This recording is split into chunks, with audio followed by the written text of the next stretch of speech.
Hi everybody, this is a 3-star review from Jen Sparky. This review is for Bogus to Bubbly, a Insider's Guide to the World of Uglies by Scott Westerfeld. And I am a huge fan of the whole Uglies Pretties world.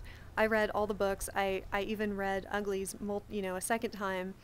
And, I just love them every single time. I give them out to people. So I'm a huge fan. I thought that this guide would totally be for me. And it's kind of not, I think that this guide might be aimed age-wise towards somebody who's a little bit younger than the people who I think are actually reading the series.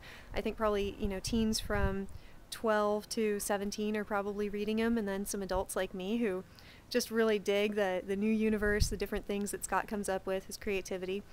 So, I think for readers who are like maybe 13 and younger, you might really get a kick out of this if you're a huge fan of the series. There's a little bit of new material. The first draft of extras that has Hero as the main character instead of Aya. That was really cool.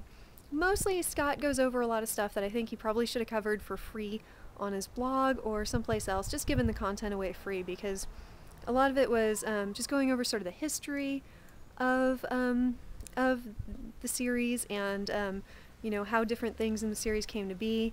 He goes over some of the cliques that are in the series and talks a little bit about some of the inventions, which ones could actually happen, which ones will totally not happen.